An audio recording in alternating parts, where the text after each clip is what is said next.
going on, everyone? Welcome back to Two Guys Watching Football, where we're doing another training camp preview series. We're going to be getting into my bread and the butter. It's the offensive line. Looking forward to it. Huge thank you to everybody out there on Twitter. I asked basically, what are your biggest questions? And I got tons of replies, people wondering specific things about the offensive line, some of my thoughts. So what I did is I basically took all those questions, and they won't be framed necessarily as questions throughout this episode, but I made sure I kind of addressed all of them. So what we're going to do is we're going to pop up the depth chart here and kind of go, position by position on the offensive line, take a look at, what the new group is, what to be expected, some of the key questions, and just go from there and have some fun with it. At the end of the video, I give kind of my prediction for how many will make the final 53 roster and who I think they will be, obviously pending injuries. So without further ado, let's get right into it. So as you can see here, we're going to start. I kind of broke it up. There's pretty overwhelming information with so many names represented at multiple spots. So we're going to start with center, look at the guards, then look at the tackles. And so the center picture is really interesting because the Ravens, for the first time since I think 2006 was the first time they drafted a center. Was the last time they drafted a center in the top 3 rounds, and they do it at pick 25 with drafting Tyler Linderbaum, center out of the University of Iowa. Highly regarded center, rated among, he didn't go as high as guys in the last 10 years, but in terms of those evaluating him, they had him as one of the top guys in the last decade in terms of center prospects coming out. A guy that I was pretty hard on and made it pretty, I'll link it down below, but you guys can go see the video I did on him. In terms of the scheme fit, and that's kind of, I've been asked that a lot, what's the system going to look like? Does it need to be tweaked? With Tyler Linderbaum, who first of all, before we get into it, I know Patrick McCurry was listed. John Harbaugh made that comment before the draft saying Patrick McCurry is our center. Obviously, they add Tyler Linderbaum. So it's, is it Linderbaum's job right away? It all kind of looks like yes right now. At OTAs, he was the first team center. McCurry was doing work elsewhere. He's kind of seen as the Swiss Army knife 6-0 line. So I fully expect this isn't a situation where the rookie's going to have to earn it. I think it's Tyler Linderbaum's, job to lose. And so obviously on the page that you guys can see, the first team is going to be the bottom line. So I think Tyler Linderbaum is your first team center. Patrick McCurry will be your backup. And Tristan Cologne's probably going to be looking at practice squad. But to the key question here, how much is a system going to need to be tweaked? And when I say system, I'm mostly talking about the run game. And I do think they're going to be more zone play calls this year than we've seen previously. I think last year it was more 70% power versus gap versus 30% zone. And I think you'll see that balance out a little bit. But Greg Roman's bread and butter has always been a power run game, heavy power usage, duo usage, obviously the option concepts they run in the veer. But, maybe you see some more zone read, maybe you see more inside-outside zone. And that's really the story on Tyler Linderbaum. As a run blocker, he's he's the most talented center zone blocking prospects I've ever watched before. He was that good. That was never my issue with him. As a run blocker in zone concepts, he was elite as a prospect. My issue was being undersized. How is that going to translate to when he's asked to down block, clear guys off the line of scrimmage? And that's what people are looking at with the tweaks. So, do we run more zone to mask that deficiency? I think you'll see a little bit of it. I also think Linderbaum is just going to be expected to use his leverage, his quickness, and some of the things that he does so well to basically win those reps through stalemates. He doesn't necessarily need to down block a guy 2-3 yards off the line of scrimmage. He just needs to not give up ground. A stalemate is a win.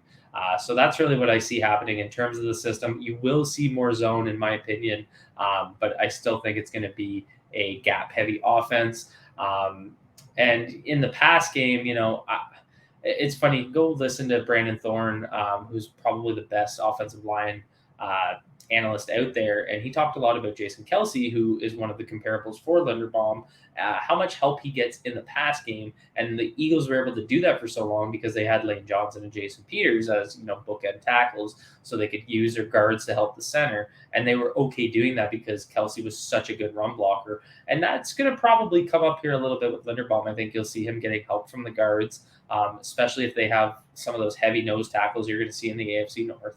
And I don't think this is where I don't want to be confused. As a center, getting help isn't a bad thing. It happens, quite consistently, and so there's still going to be situations where he's one-on-one, and him winning or losing those are going to kind of be where he carves out his role, where he goes from a good player to a great player to an elite player, and so that's really how I see the system playing out. And I guess, one of the key questions is how much could Patrick McCarry push Tyler Linderbaum for the starting center spot? I honestly think McCarry is going to be so busy at offensive tackle. I expect him to play into the left tackle battle a little bit just because Ronnie Stanley probably starts on PUP. I just don't think McCarry is going to push him that much.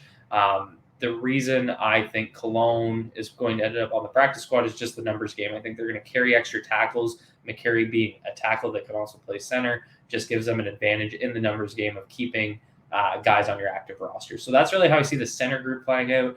Overall, obviously an upgrade here. They're going with a highly skilled center prospect that they're going to develop. There's going to be some rookie growing pains like there is with all rookies, but the investment was great to see, and I think Tyler Linderbaum is really going to benefit them, not just this year, but or not just in the future, but also this year. I think you're going to see, for example, if they're able to unlock their zone game, that could really help with the offense.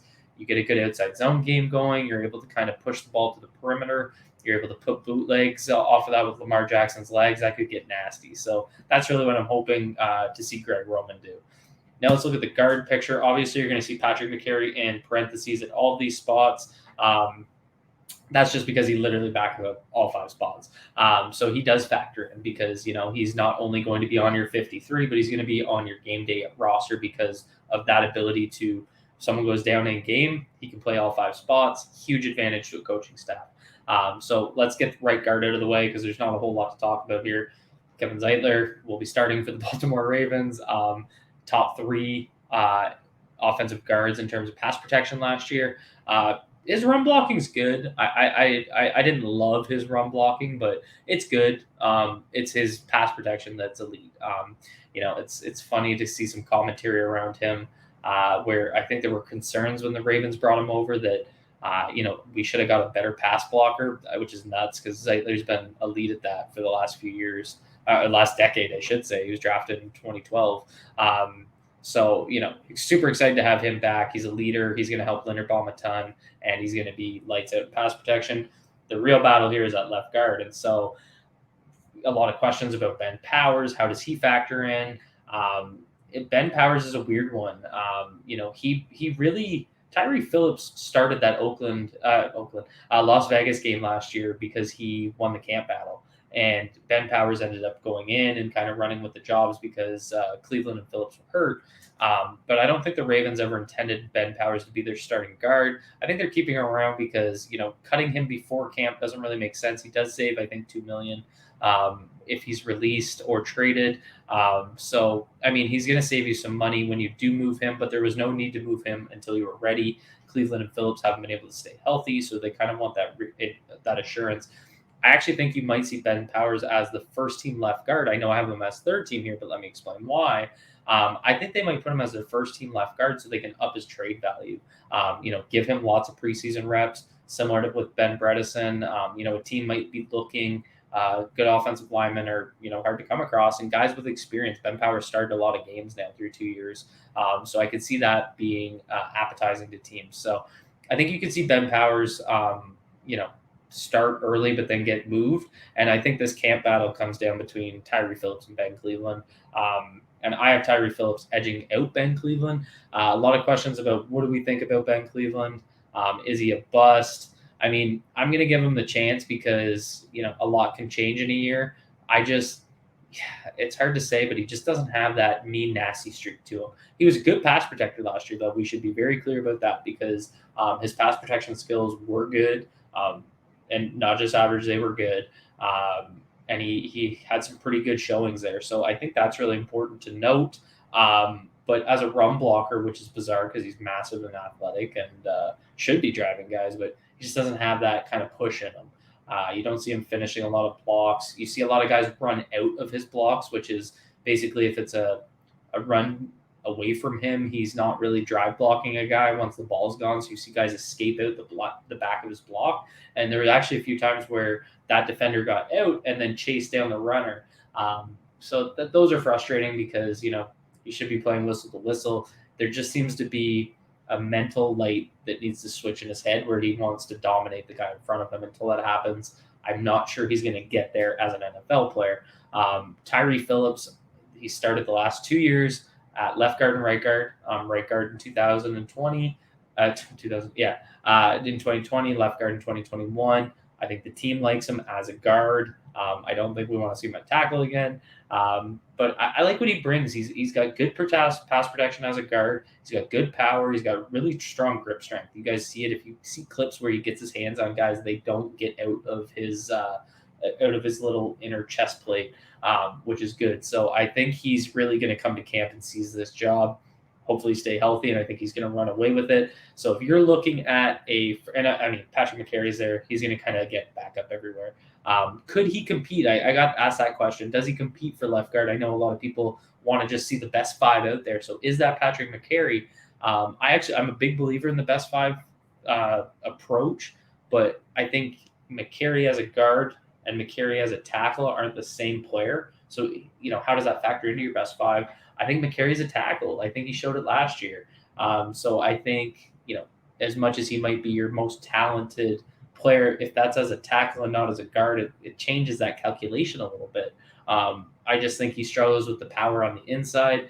That paired with lack of length, his margin of error kind of shrinks with, he's not the longest guy. He's not the most powerful guy. So it just shrinks and shrinks and shrinks. I think he's a tackle. And that's where I expect him to, if he gets into games, really compete. So I think I hit on everything there with the guard section. Let's look at tackles. This gets crazy because, let's start here. Okay, so let's start with the big question. Let's look at left tackle. That's Ronnie Stanley. Not much to say there. We're not going to know until we see him.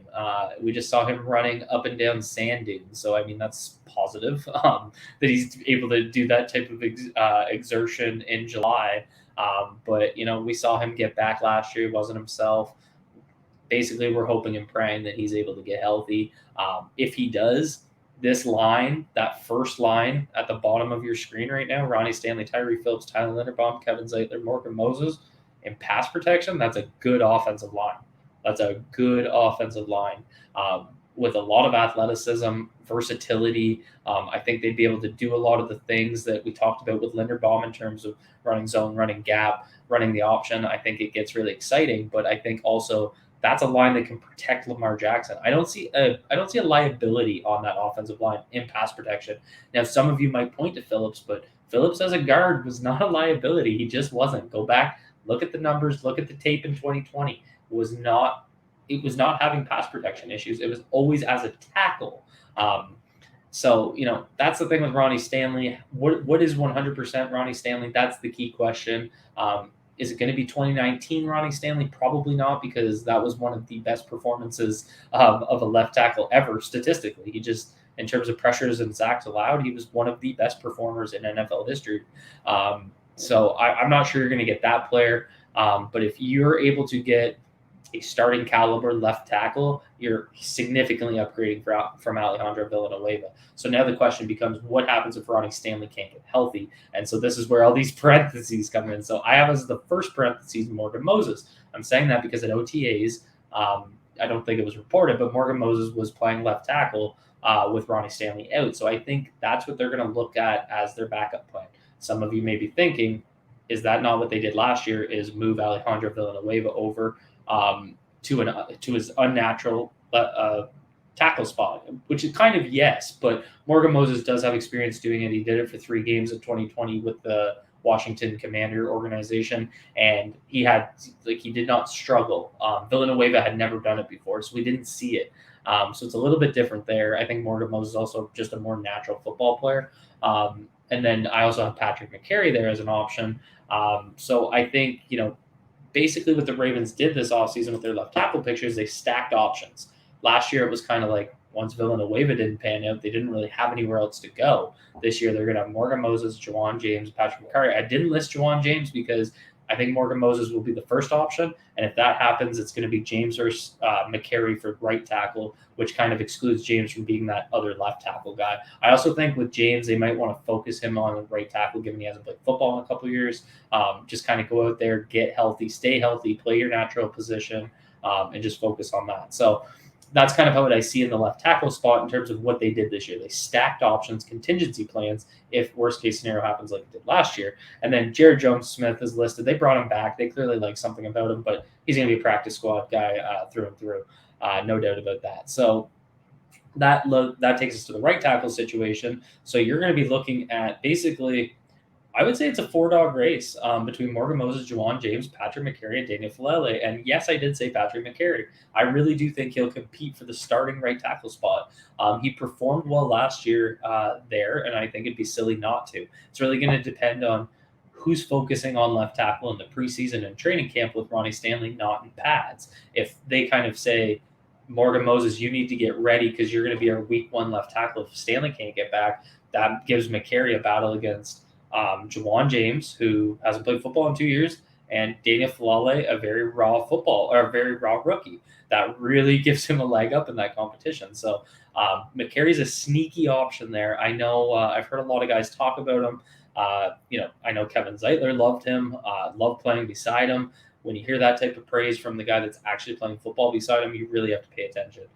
So that's really what stands out to me. But it's going to be really interesting. There's just so many options and configurations they can do here. So basically what I need the Ravens to do, and I think where some of fans' angst is going to be, is you need to balance going through your options and seeing who can do what where and building a line of cohesion for those who are actually going to play week 1 and so on. We don't want to be shuffling the line every week in training camp and preseason just to get to week 1 and these guys aren't familiar with one another or they don't have that chemistry down. So that's really where I think the struggle is going to be. And then obviously you're looking at, I know there's a lot of questions about Falele. Is he going to take the job and run with it at camp? Is it going to be an Orlando Brown Jr. situation where he starts after the bye week? I think the best case scenario for Falele is to not have to play this year, get a full year in an NFL locker room, an NFL weight room, an NFL film room, and just really focus on his own personal development as a football player. I love him as a prospect, so that's not me being down on him. I just think that's what's best for him long term.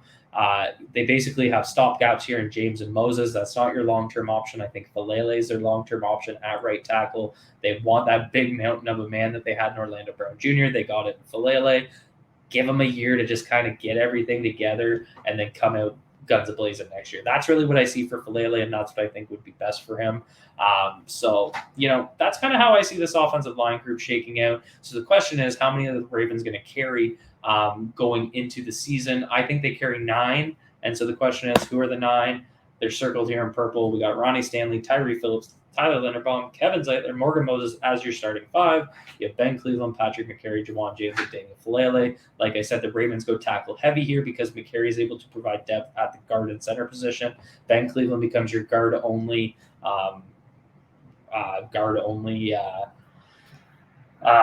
backup that would be on the final 53. I think you'd see Jared Jones-Smith and Tristan Colon on the practice squad. I fully expect them to trade Ben Powers after upping his trade value. So that's really how I see the roster playing out. And so, everyone could pause here and kind of look at it, drop a comment down below, let me know what you guys think. But that's really what I see happening. I think they're going to try and get I guess one thing I didn't address that I did want to touch on is if Juwan James plays a healthy preseason and he looks good and Ronnie Stanley's getting healthy and they're not having those concerns there and maybe Falele performs well, you could see them shop Juwan James to a team looking for a starting right tackle because the Ravens basically would have paid him $3 million. And I think it was like $800K last year to then trade him for a draft pick. If they don't feel they need him and there's a roster number game there. So that's something I could definitely see happening. I also saw there was a couple questions about, could the Ravens make a trade to bolster their depth? I don't think so. I think they're going to ride with what they have. I think they're going to be comfortable with the options they've stacked in terms of contingency plans at tackle, and I think they're going to ride it out with this group. And then you talk about rookie contributions. Obviously, if Tyler Linderbaum's your starting center, and he started 17 games for you, huge contribution from a rookie. Like I said about Falele, I think best case scenario is he does not have to play this year. I don't think fans are going to love that. If you guys don't like it, drop a comment down below. Let me know why. But I just think it's going to benefit him long term. So that's what I have for your offensive line preview. I hope this was informative. Drop a comment down below. Let me know what you guys want to see next. Do you want to see D-line, edge, linebackers, DBs, receivers? Let me know what you think. Find me on Twitter at ColeJacksonFB. If this is your first time on the channel, hit the like button, hit subscribe so you can find your way back for more. And as always, be good to yourselves, be good to each other. Peace out.